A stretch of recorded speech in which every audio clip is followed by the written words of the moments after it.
Please subscribe कीजिए हमारा YouTube channel सत्य ज्ञान सागर। तो इसलिए गीता अध्याय नंबर 15 के श्लोक नंबर 17 में कहा है कि उत्तम पुरुष है तू अन्य परमात्मा इति उदाहरते। वैसे पुण्यात्माओं, परमात्मा की परिभाषा अगर आपको बताने लगूंगा तो विषय अलग हो जाएगा, काफी समय लग जाएगा। परमात्मा उसको कहते हैं जो किसी की आत्मा नहीं दुखावे, कोई किसी का बेटा नहीं मारा, किसी की बेटी नहीं मारा, किसी का कैंसर नहीं करे, किसी का कोई दुख नहीं दे, केवल सुख सुख दे, उसको परमात्मा कहते हैं, श्रेष्ठ आत्मा। और हम उस परमात्मा को ना समझकर इस काल को परमात्मा कहने लगे। और किसी का बेटा मर गया, किसी की बेटी मर गई, किसी का बाप मर गया, किसी की माँ मर गई, कुणबा का कुणबा घाणी, कैंसर से पीड़ित हाहाकार मच रहा है। ये परमात्मा का लोक है, परमात्मा का लोक सतलोक है जहाँ दुख नाम की चीज नहीं। तो गीता अध्याय नंबर 15 के श्लोक नंबर 17 में स्पष्ट किया है कि उत्तम पुरुषत्व अन्य इन दोनों से अलग है, वो श्रेष्ठ भगवान पुरुषोत्तम, और जिसको परमात्मा कहा जाता है। और ये लोक धर्म अवश्य विवर्ती अवय ईश्वर है, जिस दो तीनों लोकों में प्रवेश करके सबका पालन करता है, वो है वो अविनाशी भगवान। तो कहते गीता अध्याय नंबर 7 के श्लोक नंबर 19 में, पुण्यात्माओं ये कंसेप्ट क्लियर करने के लिए 2 घंटे का सत्संग करना पड़ा, पहले भूमिका बनाने के लिए, ताकि आप बच्चों की बुद्धि वहां तक पहुंच सके। दास के बताना चाहे आपके ऊपर कैसे रहम हुआ है परमात्मा का, आपको शिक्षित किया। अगर अशिक्षित होते तो आप मेरा पत्थर मारते, ये क्या कह रहा है। और आज कुछ दिनों के बाद देखियो दास को पलकों पर बिठाएगी पूरा संसार। तो प्रसंग चला था कि गीता अध्याय नंबर 7 के श्लोक नंबर 19 में कहा है कि वो तत्वदर्शी संत तो बड़ा दुर्लभ है जो ये बतावेगा कि वासुदेव ही सब कुछ है। अपने आत्माओं, एक पंजाब का रहने वाला था, एक किसान था बहुत बड़ा, राम राय नाम था उसका, 800-900 बीघा जमीन थी, किसान था, सिख था। पहले ये सिख थे, सिख का यानी अपने हिंदुओं से ही अलग से, जैसे आज ये राधा स्वामी वाले कौन है, इसमें सभी जाति के लोग हैं हिंदू ही तकरीबन, या सिख भी हैं। आगे चल के ये धर्म का रूप धारण कर लेगा तो हमारा दुर्भाग्य ही होगा। तो ऐसे ही वो सिख धर्म, सिख माने शिष्य परंपरा से चल रहे थे, उनमें से था। और गुरु ग्रंथ साहिब की वाणी से वो काफ़ी प्रभावित तो हैं सिख धर्म के पंजाब के व्यक्ति। तो गरीबदास साहिब जी आए हुए थे, उस परमात्मा को प्राप्त कर चुके थे, भगवान उनको मिले थे, सचखंड लेकर गए थे, वापस छोड़ा था। और उनको परमात्मा कबीर जी ने वो उनके अंतःकरण में ये अनमोल तत्व ज्ञान फीड कर दिया था। वो तत्व ज्ञान उन्होंने गरीबदास जी की वाणी रूप में दास के पास उपलब्ध है। तो उनका गरीबदास जी का शिष्य लुधियाना के पास एक वासियर गांव है, वासियर, उसके बाहर बनी में सफ़र कर पैदल चला करते थे। और वहाँ नहा धो के कुएं पर, किसी जल पर, तालाब पर बैठ गया, सुबह सुबह नित्यनेम कर रहा था, ऊंची स्वर में ब्रह्मवेदी बोल रहा था। और वो सिख राम राय जी नहाने सुबह सुबह सैर सपट्टे को गया। तो वाणी के बड़े मर्मज्ञ हैं, बड़ी प्यारी लगती है वाणी। उन्होंने देखा भी बड़ी गजब की वाणी किसकी है, तो खींच लिया आत्मा को, उसके पास जाकर बैठ गया। जब उस भक्त ने अपना नित्य नियम कर लिया तब उससे कहा कि महाराज जी, ए भक्त, ये वाणी किसकी है। उन्होंने बताया कि ये मेरे गुरुदेव की वाणी है। तो राम राय ने पूछा, वो संत अभी शरीर में हैं या शरीर छोड़ गए। उन्होंने बताया अभी शरीर में है। पूरा पता ले लिया उसने, राम राय ने, कि एड्रेस बता मुझे, इस महापुरुष के दर्शन करूंगा। तो वहाँ से चल पड़ा, छुडानी पहुँच गया लुधियाना से। अब गांव में गरीबदास जी कैसे थे, किसान के घर जन्म था, जाट थे, 1300 बीघे जमीन थी, बड़े बीघे थे, यानी ना 2500 बीघा जमीन थी, लगभग 1400 एकड़ वर्तमान की। और खूब पैसे वाले थे। और लेकिन खेत में अपना हाथ से काम करते थे, खेतों पशुओं का चारा भी स्वयं लाते थे, क्योंकि महापुरुषों में अभिमान नहीं होता, ना धन का, ना तन का, ना किसी संतान का। राम राय जी सुबह सुबह पहुँचे, छोड़ानी गांव में थोड़े से घर थे, कुछ बाहर के व्यक्ति भी आ जाते थे गरीबदास जी के दर्शन और प्रवचन सुनने के लिए, 10-20 मिनट बैठ जाते थे, 2-4, 5-4 उनके शिष्य। तो जब वो घर पे पहुंचा गरीबदास जी के घर पे, तो गरीबदास जी घर पे नहीं थे, वो खेतों में गए हुए थे, अपना घूमने जाते थे सुबह सुबह। वो जालिया सुबह ब्रह्म मुहूर्त में, तो उन्होंने पूछा वहाँ पे गरीबदास जी हैं। वहाँ बैठे हुए गांव के व्यक्तियों ने और एक आध दूसरे गांव से आकर बैठा था, उनने सब ने मिलकर कहा कि महाराज जी तो भाई घूमने गए हैं, आ जाओ बैठ जाओ आप। तो उसने सोचा भाई महात्मा का दर्शन करके अनहार करूँगा, इतनी दूर से आया हूँ, और ऐसे महापुरुष की ऐसी वाणी, तो वो खुद कैसे होंगे जिनकी अमृत वाणी ऐसी है। इस बात से प्रेरित होकर उसने कहा भाई मुझे ये बता दो वो किस साइड में गए हैं। गाँव वालों ने कहा भाई इधर जाया करते हैं घूमने, और कितनी देर में आ जाएंगे। वहाँ बैठे व्यक्तियों ने कहा भाई वो तो उनके मूड की बात है, आवत है अभी आ जाए, ना तो भाई दोपहर 10, 11, 12 बजा दे। तो उसने सोचा इतनी देर क्यों वाट इंतज़ार करी, उनसे पूछ कर पता करके कौन सी दिशा में, एक रास्ता बता दिया उन्होंने कि इस रास्ते पर चले जाओ, आगे ऐसे ऐसे एक झोपड़ी, एक रहट मिलेगा, और वहाँ उस झोपड़ी में मिल सकते हैं आपको। अब कहने का भाव ये है, ज़्यादा ना इसको लंबा करके, समय सत्संग का होने वाला है। तो जब वो जा रहे थे, गरीबदास जी आ रहे थे उसी रास्ते से, सिर पे पशुओं का चारा एक गट्ठड़ लेकर, बंडल, बरोटा बोल रहे हैं हमारे हरियाणा, बरोटा जवार का। और देश अपना जैसे हरियाणा के लोग पहनते थे धोती कुर्ता, सिंपल ड्रेस। और वो जो राम राय था उसको गांव में झुमकरा भी कहा करे, जैसे एक नाम निकाल लिया करे अलग से, वो ज़्यादा संकी सा आदमी था। तो राम राय जा रहा था, उसने उस पशुओं का चारा लेकर आ रहे व्यक्ति से पूछा कि हे भाई, एक किसान, मैंने गरीबदास महाराज से मिलना है और ये यहीं बताया कहीं उनका यहाँ घूमने आए हुए हैं।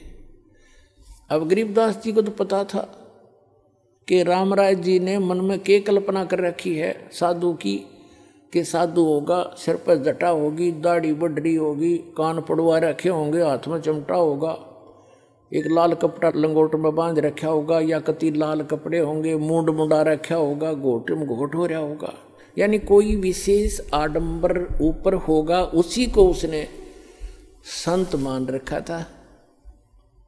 और गरीबदास साहिब जी को पता था कि दूर देश से आया है जिज्ञासु, यदि मैंने ये कह दिया कि मैं हूँ गरीबदास जी बोल भाई, तो ये यहीं से खेतों में से वापस हो लेगा कि यो किसा महाराज जी, क्योंकि इसने तो महाराज जी सोच रखा था लाल पीले कपड़े हों, सिर पर जटा हो, या कभी घोटम घोट हो, तिलक ला रखा हो, हाथ में चिमटा हो, धूने पर बैठा हो, राख लपेट रखी हो। गरीबदास जी ने कहा कि आजा मेरे साथ वापस, मैं मिलाऊंगा उनसे। वो वापस हो लिया। अब जब वो लेकर आ रहे थे अपना सिर पे चारा, तो वहाँ बैठे शेष गांव का एक आधा कुछ बाहर के दूसरे गांव के आए हुए थे। उन्होंने भाग करके प्रणाम किया, किसी ने उनके सिर से चारा पशुओं का अपने सिर पे रख लिया, उनको फ्री किया। और राम राय ने पूछा ये कौन है? उन लोग भक्तों ने बताया कि यही तो है महाराज जी। अब उस राम राय के मन में ये आ गया कर ले तेरा गजब हो, इतनी दूर आया अरियो महाराज जी पाया ऐसा देसी जाट है, तो खोदा पहाड़ हर निकली चुईया, उसके मन की कल्पना थी ये। वो तो अंतर्यामी थे जान के, अगवगत डगमग हो रहा है। उसकी सेटिंग करने के लिए सभी सेवकों को भेज दिया, इधर उधर जा भाई, तू बैलों को पानी पिला ला, तू ऐसे काम कर, जा भगत आए हैं, इसकी रोटी का प्रबंध करवा घर पे जाके। उनको इधर उधर भेज दिया और कहा मेरी बाल्टी भर दो, पानी की रख दो, मैं नहाऊंगा, स्नान करूंगा। एक पाटड़े पे बाल्टी भर कर रख गए, वो चले गए। रह गए गुरु, वो आत्मा और वो महात्मा गरीबदास जी। गरीबदास जी ने स्नान किया, स्नान करके धोती बांधते थे, और धोती का एक पल्ला अलग से सपेर कर लेते थे, उसको गोल गोल करके एज ए बेल्ट बांधा करते ऊपर के, धोती को लपेट के जैसे, और उसके ऊपर के उसी का धोती का हिस्सा एक पल्ला बांध लिया करते, उसको अड़बंद कहते हैं। और गरीबदास जी के उंगली के कोई वैसे ही थोड़ा बहुत कोई चोट लगी हुई थी, तो गरीबदास जी ने कहा कि ए झुमकरा, आइए भाई, मेरी धोती का यो कपड़ा बांध दे, मेरा हाथ का चोट लग रही है, काम नहीं करता। अब पहले तो फूक उड़े निकलेगी उसकी कि इसने तो मेरा उर्फ नाम भी बता दिया, मैंने तो जिक्र भी नहीं किया मेरा नाम क्या है, कैसे हूँ। उसका कुछ शंका हुई, भाई झुमकरा मैंने मेरे को गांव में तो कहा करते, पर यहाँ कैसे पता लग गया झुमकरा। और परमात्मा ने इसलिए कहा उसको झुमकरा क्योंकि उसका मन झूम रहा था कि यो किसा महाराज जी बता कहाँ आ गया, मेरे कैसा जमींदार है, किसान है, अच्छा बैक आया माया में, इतनी दूर आया, पैदल चल के आया। गरीबदास जी ने धोती का जो पल्ला था उसको कहा ले बांध दे मेरे शरीर के चारों तरफ का, जहाँ बेल्ट बांधते हैं ऐसे कर लेते हो धोती के कपड़े को, ऐसे ऐसे घुमा घुमा के ऐसे कर। और उसने कहा कि ले बांध दे मेरे चगुर्दे को, चारों तरफ का लपेट कर ऐसे गांठ लगाने लग गया। वह गांठ शरीर के अंदर से निकल गया गरीबदास जी के शरीर से, और कब उस धोती का लग गई कपड़े का। और गरीबदास जी ने ऐसे मुंह कर लिया दूसरी साइड में जैसे देख ना रहे हों। झुमकरा ने सोचा उस राम राय ने, तेरा गांठ उल्टी लाएगी दिखे तो फिर लगा, फिर वो ऐसे ही शरीर के अंदर से निकलाई धोती का गांठ लाएगी। तीसरी बार वो प्रयत्न करने लगा, जब कहने लगा गरीबदास जी ने कहा कि रे झुमकरा, मैं तो तेरे जैसा आदमी हूँ या गांठ क्यों ना लगती तेरे ते। जब उसने ऊपर को देखा उनके मुंह की तरफ, क्योंकि राम राय जी विष्णु जी के पुजारी थे, भले ही वो सिख थे। जब उन्होंने ऊपर देखा तो विष्णु जी का रूप बन गया, इतने से ऊपर ऊपर गरीबदास जी का मोर मुकुट, हाथ में शंखर चक्र गदा, चरणों में पड़ गया, पैर पकड़ दिए, हे महाराज भूल लागी, मैं तो गलत सोच लिया मैंने आपके बारे में, आप तो भगवान हो। फिर देखा तो फिर गरीबदास ने कहना, अब उसने सोची मैं विष्णु जी का पुजारी हूँ और इसने मुझे उस उर्फ नाम से पुकार दिया, इसलिए मैं प्रभावित हो गया, मेरी ही कोई कल्पना होगी। तो फिर डांट गया अपने मन ने, ना भगवान तक हो ना। फिर वो बैठ गया, कोई शक्ति है जरूर जिसके ऊपर मैंने कुछ देखा है, और इसके शरीर से धोती अंदर से शरीर से निकल गई। फिर गरीबदास जी कहने लगे, बच्चा बैठ जा। 2 घंटे ज्ञान दिया उसको, सारी सृष्टि रचना सुनाई, तत्व ज्ञान समझाया। हम सुल्तानी नानक तारे दादू को उपदेश दिया, जात जुलाहा भेद नहीं पाया, काशी माए कबीरवा। तब उस झुमकरा ने, उस राम राय ने कहा, भगवान ऐसा ज्ञान तो आज तक किसी ने बताया नहीं मारे थे।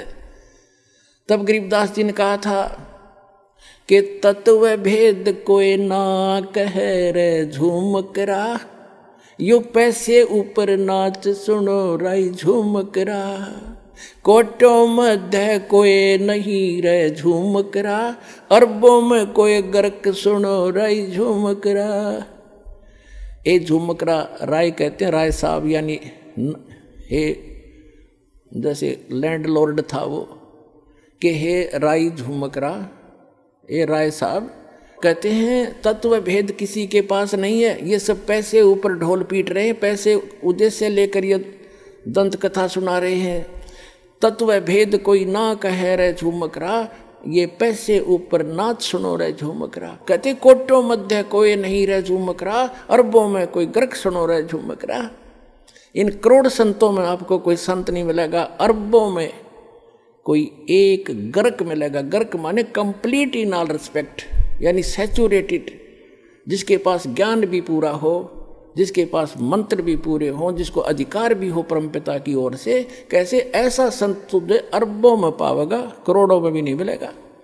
और वही गीता जी कहती है कि बहु नाम जनमाना मनते ज्ञानवान माम प्रपते, वासुदेव सर्वमति स महात्मा सुदुर्लभ है। तो पुण्यात्माओं, तुम्हारा सौभाग्य आपका कि दास आपको वो संत मिल गया है जिससे विश्व का कल्याण हो सकता है। बोलो सतगुरुदेव।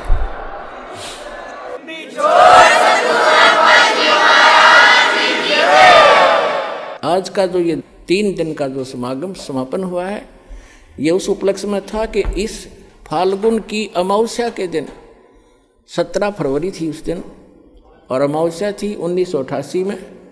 दास का पूज्य गुरुदेव मिले थे, मेरा जीवन सफल हुआ था, आध्यात्मिक जन्म हुआ था दास का। और आज जो एकम है, अमावस्या से नेक्स्ट डे उस दिन परमात्मा स्वयं आकर के वो परम पिता परम अक्षर ब्रह्म कबीर साहब ने आकर कहा था, बेटा भक्ति शुरू कर दे, मैं तेरे साथ रहूँगा। बोलो सतगुरुदेव।